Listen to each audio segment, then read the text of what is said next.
All right, let's give it a shot. Can I go mic 2? Am I gonna screw it all up here? Let's see. Screwing it all up. You hear about last Monday? I was in the other booth and Chris was there, and I like Chris, good guy. But we had problems like queuing up the sound, and then we had a nice like 5-6 minute delay between the first and second segment. So when I record this and then post it, I'm like, I can't cut out that middle segment. I tried to do it in like iMovie, but it's such a large file that it like crashed the thing on my phone. I couldn't transport it. My iCloud was full, and I'm like, this is just a disaster. So I'm gonna post half the show from last time. No big deal. I could do that, but it's like I'll just post the better of the two. That's the plan, at least. Yeah, it doesn't really matter. I'm just kind of doing it just for. It's like I have like 3 followers, so it's not like I'm gonna get famous anytime soon.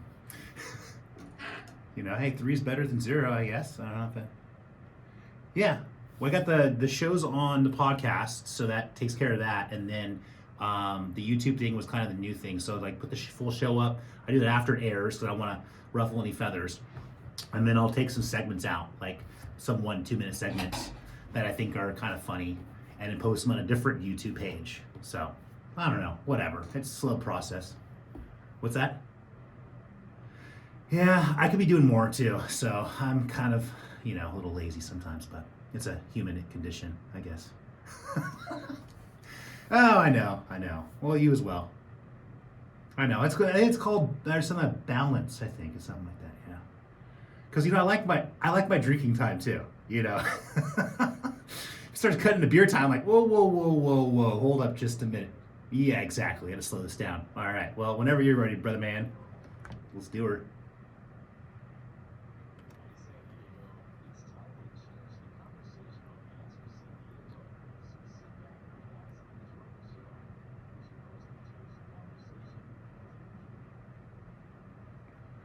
Hello, Andrew, Mr. Gade, changing conversation, plural, more than one. How's everyone doing out there? Good to be back here. Yep, and the crowd, of course, the crowd's here. And of course, it's such a relief to walk in the studio and see Mr. Todd. Yes, I know. You guys will get to see him, but I get to look at him. He's not a bad looking guy either. He's also very good at his job. And that makes my job easier and more enjoyable. Who would have thought, that people that are good at things makes things easier? I don't know. Not to say that everyone else here is not nice. It's just some people, are better at getting things done than others. But anyways, yeah. So I was just catching up with Todd since I missed him last week. And I guess he was out for there was a big Santa run. And then I think Todd was doing something with your bike group.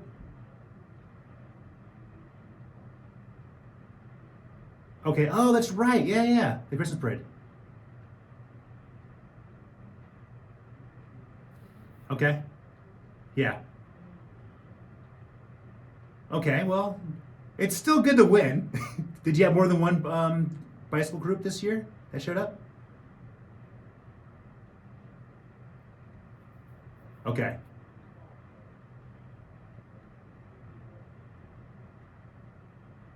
Yeah, and I think your group is so cool because there's a variety of different bikes and people of every age, race, gender, thing, and everything in between. And you guys do some good causes. Yep, yep.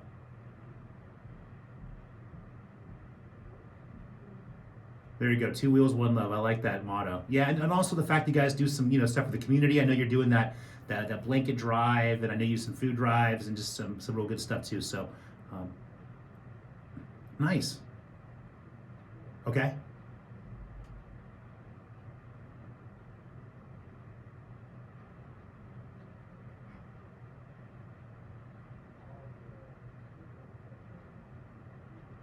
Wow.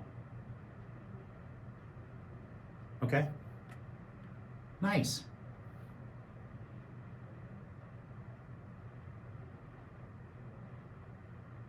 Nice. There you go.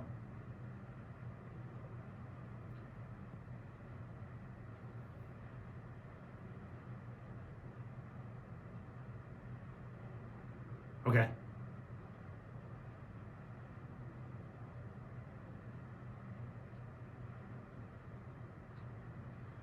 Nice. I think it's interesting because to focus on not just homeless, but a lot of families in need. I mean, so it's just there's a lot of people that are on the brink of homelessness or can't afford basic essentials, especially for wintertime.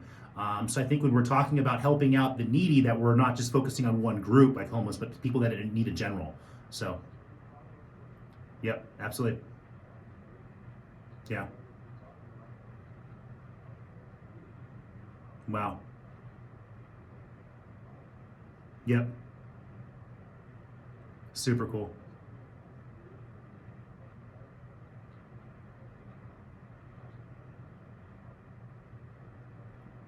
It's a full time. Absolutely. Yeah. Absolutely. No, it's nice.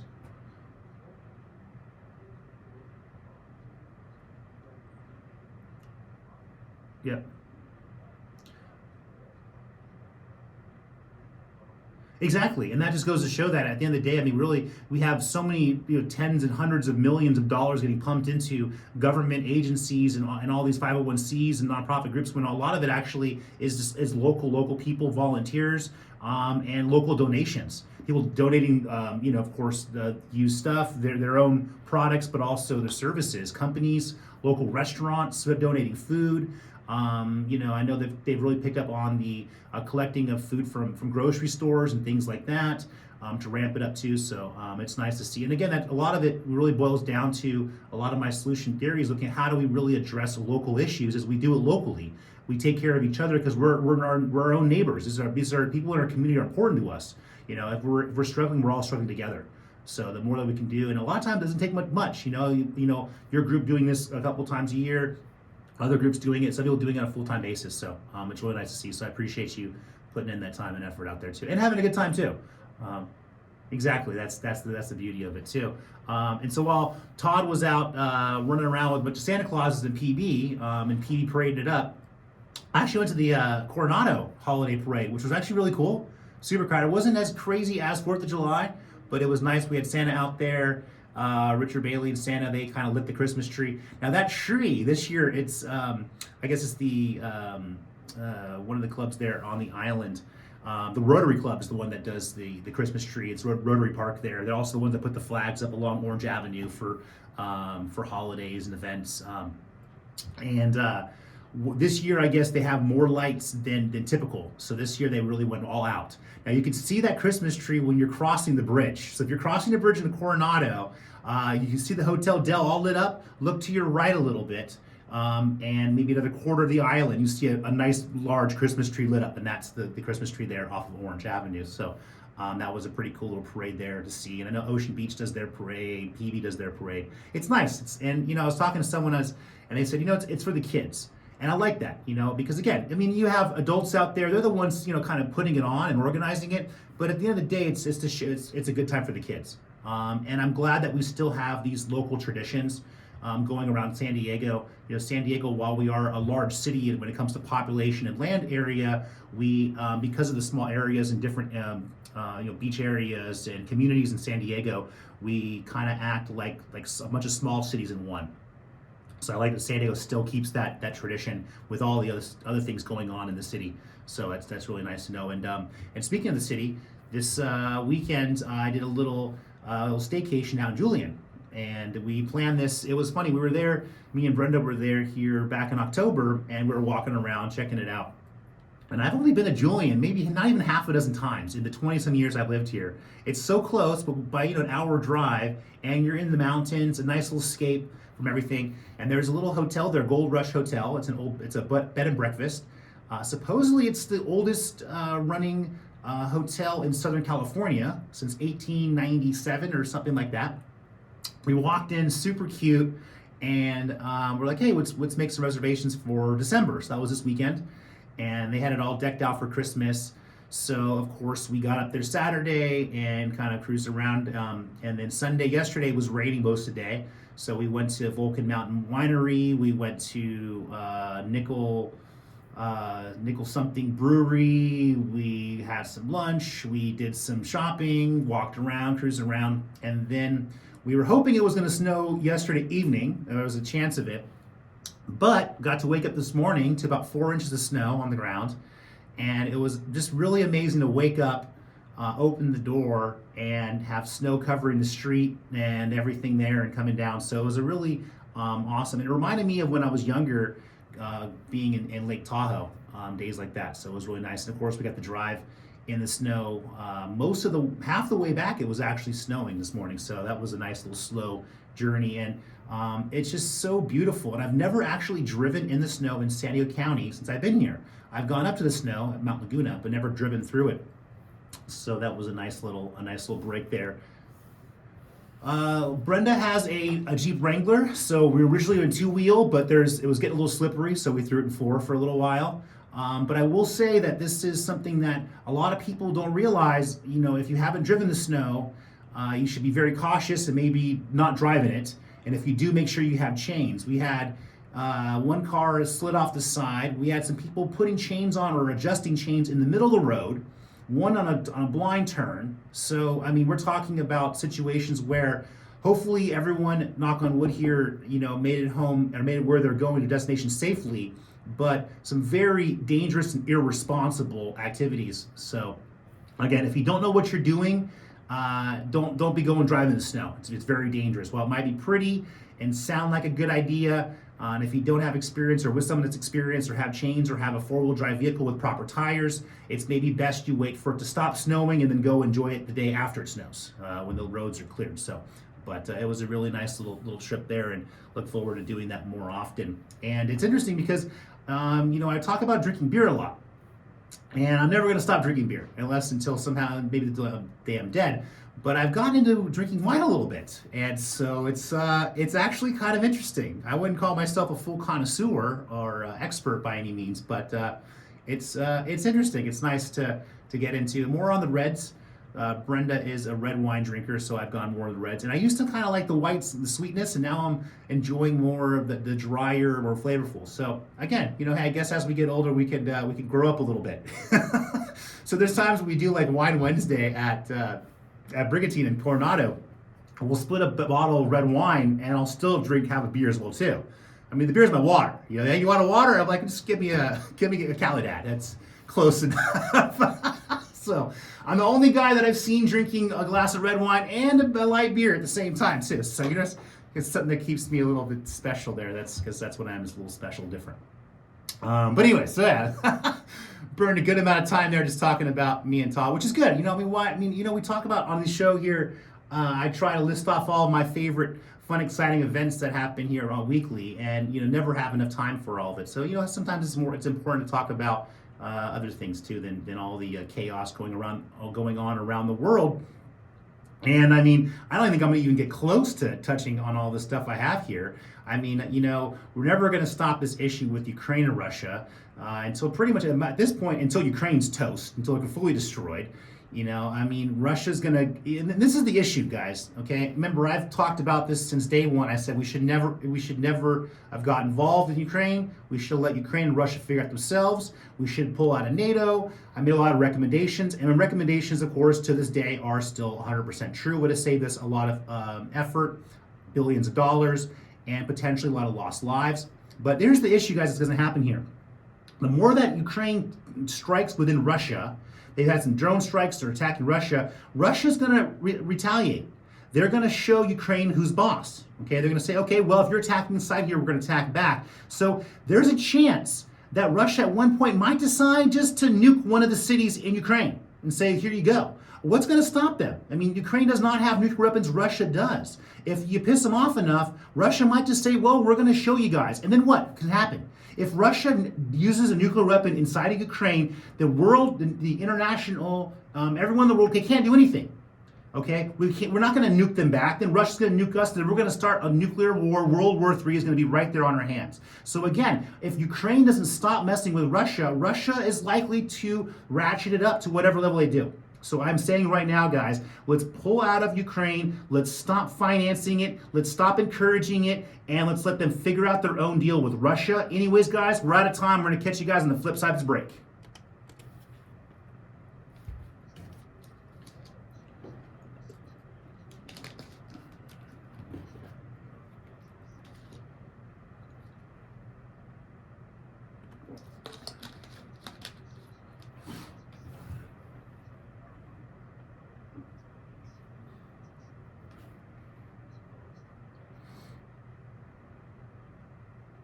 Alrighty, I am back here. Yes, and speaking of money wasted, billions of dollars.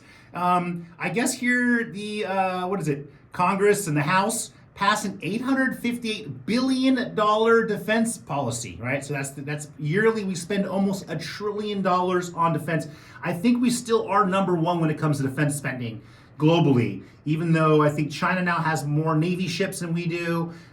China and Russia have more advanced weapons than we do, but we're spending a lot more, which means we're probably wasting a lot of it here. But the nice thing that came out of that bill there is that we are dropping, I guess, rescinding the Pentagon's mandate that troops receive the C word, the coronavirus vaccine. So that's good. They said that they were losing people because of it, and it was hurting recruiting. I'm like, wow! It took you guys like, I don't know, a couple of years to figure that one out. Huh? Wow, look how great the government works there. So good job. There's one good thing there. The $1 trillion we spent, one smart thing, and then 858 billion dumb things there. So whatever.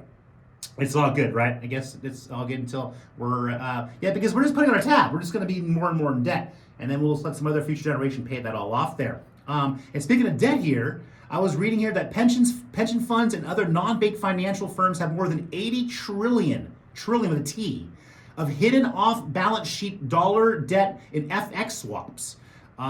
So this is not good. It's supposedly 80 trillion plus hidden debt estimate exceeds the stocks and dollar treasury bills.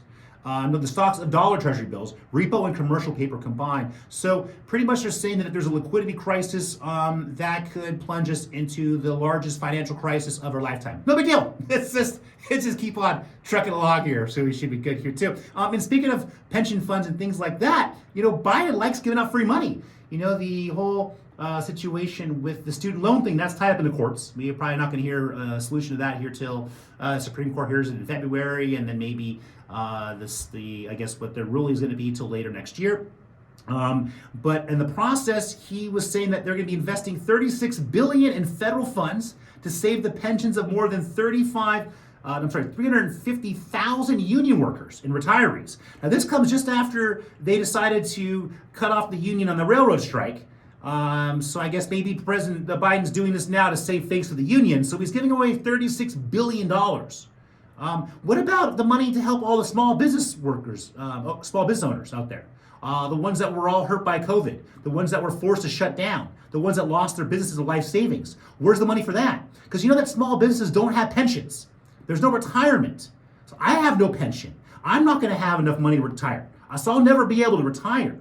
And that goes for also millions, if not tens of millions of other hardworking, honest Americans. Where's our bailout? That's what I want to know. Okay? And then speaking of issues locally here with money, since we're on the topic of money, let's keep talking about some money here and the waste of it here and how maybe we should stop giving it all away, and then maybe we should cut taxes, and we should look on how we lower the cost of living, and then we don't have to give money away to special groups. Then we can help everybody. That's maybe a more fair and equitable, there's a good word, equitable solution there. But Carl DeMaio, here in good old San Diego, he was our city council member. He's run a few unsuccessful campaigns since then, but of course he's big when it comes to making sure that our local government, when it comes to taxes. So he's done, in my opinion, quite a bit of good. And he's one of the few people out there that's keeping an eye on the money and the corruption, money wasted and corruption happening here locally in San Diego. I guess him working with the Transparency Foundation released a report detailing how politicians diverted over $6.6 million in taxpayer funds to left-wing political groups in San Diego County alone during this last election cycle.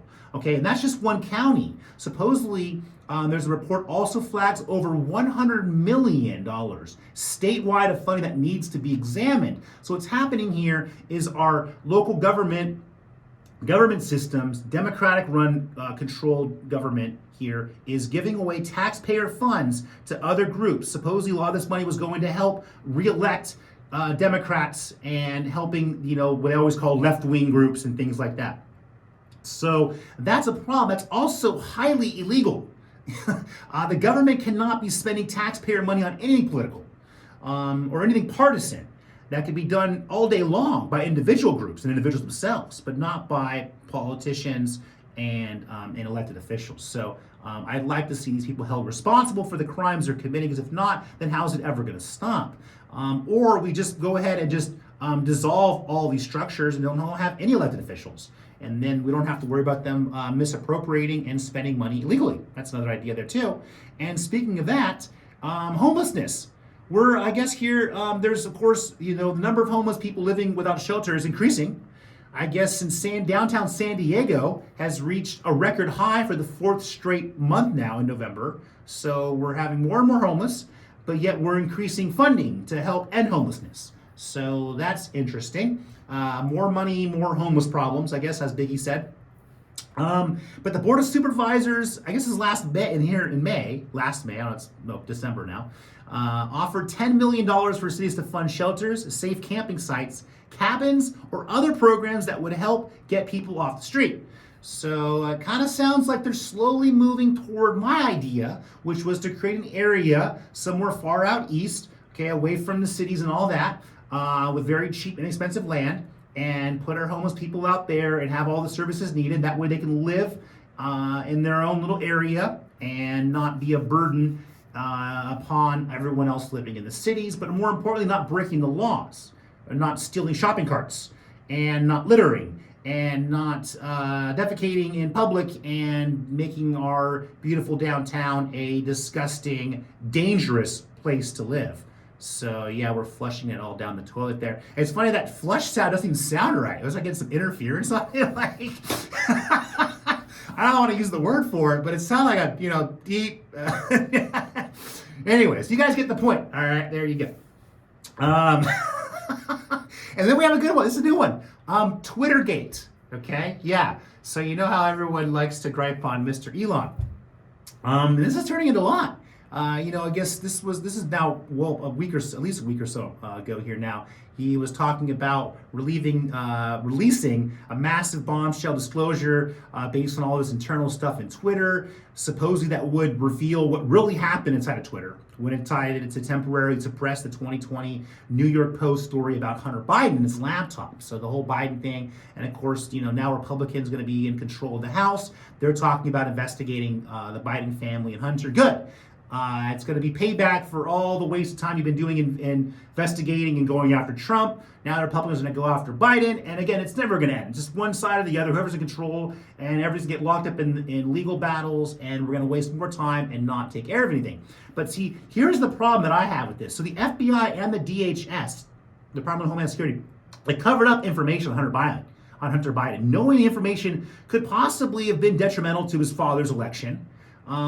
So that means they're meddling. FBI and DHS are meddling in our election. So we're blaming Russia, we're blaming China, we're blaming voting machines when we have evidence and proof that the FBI and DHS. I mean, this is a blatant violation of the First Amendment. The government can't be censoring information. The fact that they specifically went to Twitter, to Facebook, Meta, Instagram, and all that, and specifically told them what information should be out there, what quote unquote is misinformation.